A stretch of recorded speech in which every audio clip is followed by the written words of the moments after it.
What's going on, everyone? Quick intro here. Before I forget, please like, subscribe, share, and comment down below to help this channel grow.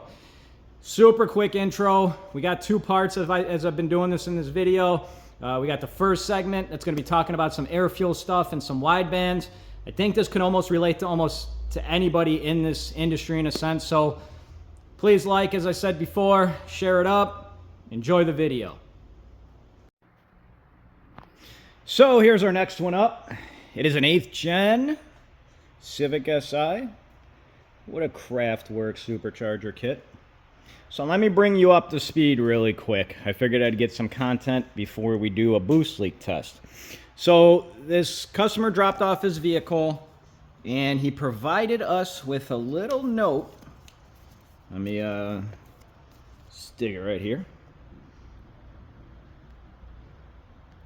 So boost leak performed, held 11 psi at 12:13, leaked at the injector seats, tried washers to apply more clamping force. Well, you can read the rest. So we don't have any fuel leaks. We checked that before the car was put on the dyno. And what we're getting right now is about 8 psi during a pull. And with this pulley, we should be about 10, 11-ish, give or take on the condition. So we already checked the belt. The belt is super tight. I would not feel comfortable tightening it anymore in a sense. So I don't believe we're having belt slip.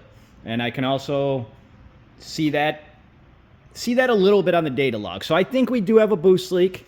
You know, his gauge may be slightly off. We're going to do a boost leak test. We're going to come back and I'll show you that. Hopefully we find a leak. But the bigger thing, and this is not a dyno portion video, because as I said, if you've been following my videos, I have been saying over and over, I don't want it to be repetitive where every single video you're going to see, it's the same exact thing. Inspect the car, follow it, yada, yada, yada. But this one is interesting because if you have been following my videos, the last 2 or 3 videos, I don't know when this clip is going to air.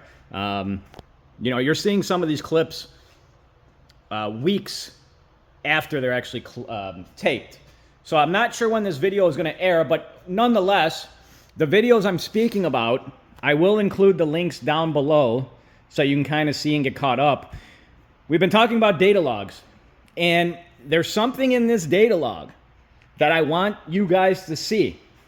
And I don't know if the clip is going to be right after this. I haven't taken the clip. I don't know. But if you're really enjoying these videos and trying to educate and inform you guys so you can learn, if you're really enjoying it, you're going to like the data log portion of this video. And it just so happens to be I can do another data log clip and show you guys. It's not that I had this planned. So, you know, I guess you could say good timing. But and this one, to get into detail too, air fuel, his primary oxygen sensor is only reading up until a point. Once it reads past that point, it's not reading accurate. And I'm going to show you in comparison with the dyno wideband. So we'll be going back and forth on that. And I will say, give me 1 second here. So when you purchase an eTune from us, where I'm doing everything over emails, one thing we do ask is, when was the primary oxygen sensor last replaced? Now, let me give you some answers that we get. So some of the answers we get back are, well, it's been replaced recently, or it hasn't been replaced since I've owned the car, or I don't recall the last time it's ever been replaced. Here's the thing too that we also get. Well, it hasn't been replaced recently, but I can see that the air fuels are reading and then they change. That doesn't necessarily mean that the oxygen sensor is doing what it needs to do. And you're going to see this with the data logs I'm going to provide.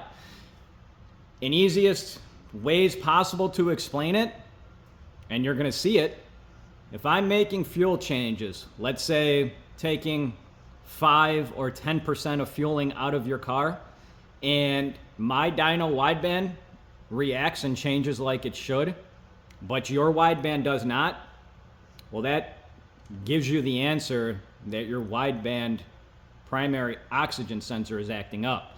Now on the dyno, it's not, let me rephrase that, not say it's not important. It is important because I love to have closed loop enabled and have it do its thing. For an eTune, where that's the only sensor we have to go off of, it needs to be 100%. There's no way around it. On this one, and I have my O2 sensor in the actual exhaust, even if the let's say the bungs were seized, I couldn't get my O2 sensor in, I could still put it in the tailpipe. Yes, it's going to read a little bit different because it's in the tailpipe, but I've had experience where I know, the correction factor in a sense. So on this one, we have the primary oxygen sensor in the exhaust, and then we have wideband, my oxygen sensor in the exhaust, and the readings are that much different, and we're not seeing a change. Because that's the other thing too, you can always sit here and say, well, whose O2 sensor is accurate? Well, on top of me replacing the oxygen sensor at given intervals, I don't wait until it goes bad, because we have to keep the dyno running, and I also do keep backup ones. I know now, with the changes I'm making, that, let's say, going back, I take 5% off fueling, or I add 5%, I can do the equation of where your air fuel should be. Well, I can tell. So let's look at the data logs. Let me show you, and I'll be back. One thing I wanted to mention, and I was losing my train of thought more so, but if I have to turn off closed loop, it's not the end of the world. That's why I'm not saying it's not important. It should be enabled. I like to have it enabled. Everything is going to be that much better in a sense, but it's not the end of the world on the dyno. E-tuning, that's the main sensor that I have to go off of to make changes. So without that sensor working properly, there's nothing I can do. So hopefully I explained that good enough. And if I didn't, I will add, just comment down below. I'll respond to you. As I said in my videos, it's all about educating, informing you guys to grow that brain, so then you can take that knowledge and hopefully spread it to a friend, or if you're on a, I was going to say message board, but those are kind of long gone. If you're like in a Facebook group, or you see somebody else struggling on the internet for help, well, you can hopefully toss that information to them and help them. It's all about helping others. Here's one of the first pulls. You can see the dotted line is the targeted air fuels just from the get-go. That can change. You can lean out a car. Some cars like them to be a little bit leaner. You can make a little more power, but that's a whole other different story. You can go a little richer. Every car is a little bit different, as I tell people. Now, keeping in mind the dotted line is the 11.5 targeted, what we're shooting for off the bat. You can see that I was a little bit richer than I want it to be, and then you see where it's kicking over to VTEC, it's going really rich, which I'd rather have the car go rich on a first pull than going lean. Here's the thing though, before we get into, I got some more data logs I'm going to show you, but let me show you on Flash Pro. So remember, 11.25, and then we're going down to like 10s VTEC hits. Okay, so now here's the pull in Flash Pro, wideband. So this is going into VTEC. Let me find the cursor here, and hello, where are we at? There we go. Okay, so where we were seeing 11.25 on the dyno reading, we're seeing 10.53 on Flash Pro. Now, if you're really interested, go read the Honda manual on what it says about Honda data manual, about what it says about the stock wideband and how it will read more accurate at a certain point as it warms up and all this stuff. But anyways, keeping in mind, we're seeing 11.25 on the dyno wideband. Seeing 10.53. Now, when we crossed over into VTEC on the dyno wideband, it got a lot richer. But look what it's doing on his primary stock sensor. It's going leaner. So it's actually doing the opposite.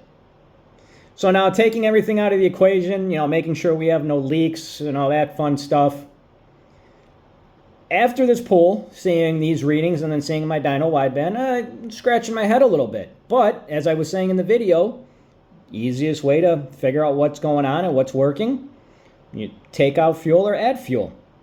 So what I did is, seeing how my dyno wideband is fairly new, I figured, hey, let's take a little fuel out. Let's see what happens with the dyno readings. Okay, so still with me? So I didn't take fuel out on the low cam, no VTEC. Wasn't too concerned. We're fairly close to where I wanted to be targeted. I did take some fuel out in the VTEC area, and look what happened. So in case you can't see it, thought I had a pen here. This is the first run. It's going rich. Took some fuel out. It's leaning up like it should. Now watch what happens on the Flash Pro reading. Can't overlay the data logs on Flash Pro, but if you recall, we were running rich out of VTEC and getting into VTEC. We were running about the same. Now, I took fuel out, so this should go even leaner. And if let's see if I click on the first log. Yeah, so first log, took some fuel out, almost no change. So, as simple as that seems, that's how I determined that his sensor should be replaced. The dyno wideband sensor's fine, which I was assuming so, because as I said, I replace those fairly frequently. But it goes without saying, just because your sensor is reading, if it's old or you don't know when it's been replaced last, you should replace it.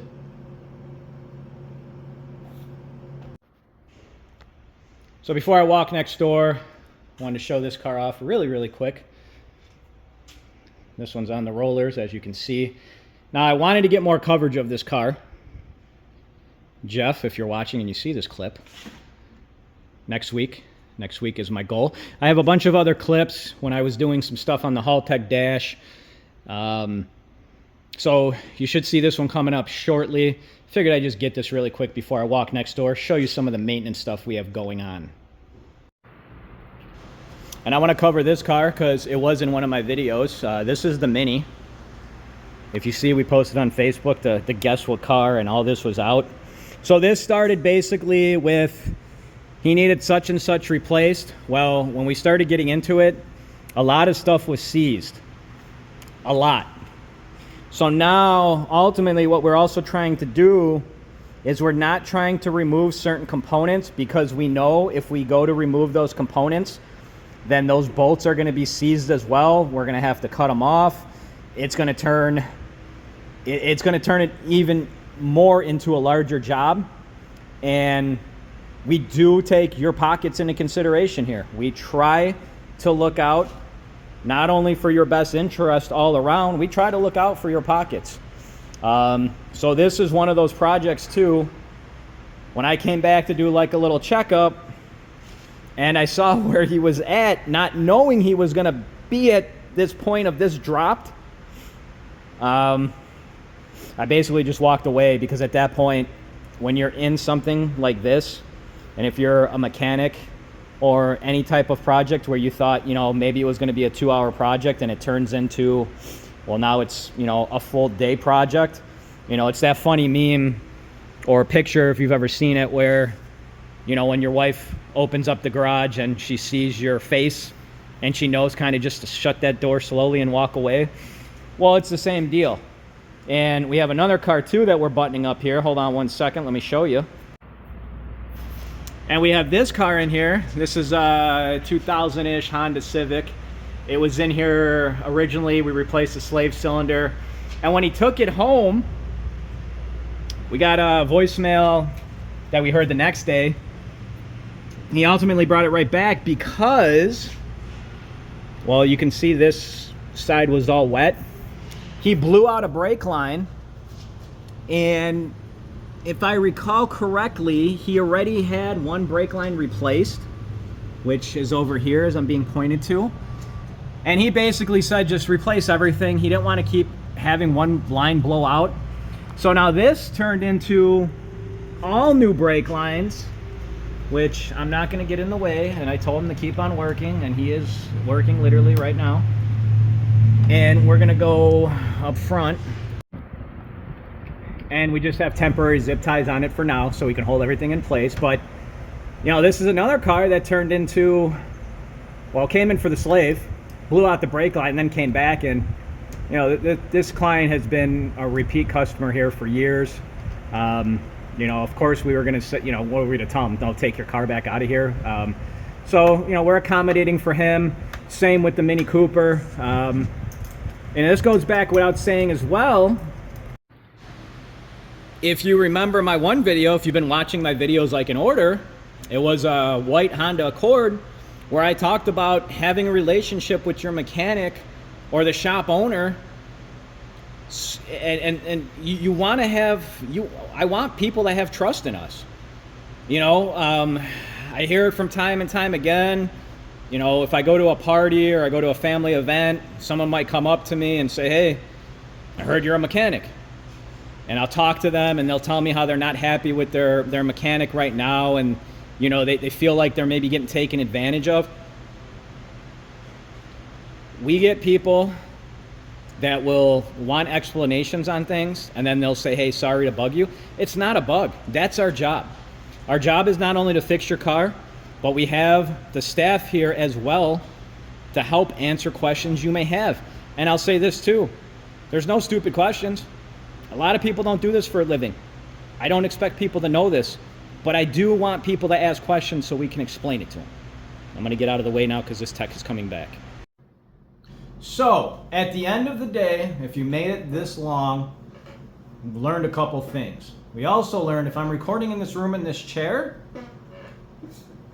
it is very noisy at times, as I can hear in the videos after I watch them. And if it sounds like it's a fart, it's not a fart, it's just a chair. Anyways, so if you've been watching my videos and the last couple or whatever, if you kind of get what I'm trying to get at with everything, the explaining, the relationships with customers, at the end of the day, not just mechanics, there's other professions that get a bad rap.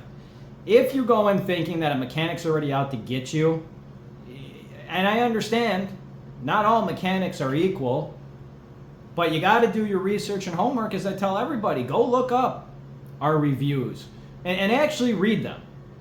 I'm sure I said it in another video, but I'm very proud of our reviews. They're not, you know, you can pay for reviews. I get the emails, we'll get you 10 reviews. You know, if you ever go to another site or another company and you look at the reviews and some of the reviews make no sense at all, and we're talking about rambling about something that has nothing to do with that company, or I've seen crazy stuff where it's just like random weird links. Those are just paid bots that are just giving reviews to get a higher number up. Go look at our reviews. I can put them down below. They're heartful. People tell their stories, and that's what I build the business on. I've always built the business on going above and beyond, helping your fellow human out. And as I was saying, if you go in somewhere and you're already with the mindset that somebody's out to get you or whatever, like I want a strong relationship with my clients and customers. As I said in this video, we're super transparent. So if we tell you something that just might not click in your head, ask us. You're not bugging us. We're not going to, everybody has to start from somewhere. And as I said, you're not doing this day in and day out. At the end of the day, you got to have some trust with your mechanic. You got to speak to them. And ultimately, you know, going back to the O2 sensor part and the closed loop stuff, when I tell people, hey, it would be smart and wise to replace that, and if you're going to replace it at your house and you're buying the part yourself, I have nothing to gain. I want your car, when it comes in here for whatever it's coming in for, a dyno tune, an engine swap, a diagnostic procedure, I want it to be 100% successful. I want you to be happy. There's every now and then it feels like some customers it almost feels like we get some joy if you're not happy. Like if you go up, if something, I mean, it makes no sense. And, I've turned customers away that have come through and they've had a horrible experience somewhere else, but they bring that attitude here. Well, yes, at times work can be stressful, but we're not trying to add extra stress to it. I'm at a point in my career where I've been doing this for so long. I like to help everybody, but if you don't allow us to help you and you immediately put up a wall and you immediately think we're out to get you, I don't want that relationship. So hopefully you guys get what I'm saying. Hopefully you understand that. I will add to, and I'm sure it's the loyal people that watch me. I really appreciate the comments. I try to read almost every single one. I've got some comments where people are saying do longer videos. They're entertaining. I can see what people are watching in a sense, and yes, I'm going to slowly try to increase these videos. I got some stuff I'm working on that we just got to get it dialed in, and I'm going to show you guys. I'm very happy about. At the end of the day, hopefully you guys understand where I'm coming from. Hopefully you get what I'm trying to do in these videos and show you another side of, being a mechanic, a business owner, a dyno tuner, a fabricator. Hopefully you get where I'm coming from. I appreciate you watching. I'm sure, I don't even know if I said it in this video, but like, subscribe, and share helps the channel grow. Thanks a lot, everybody.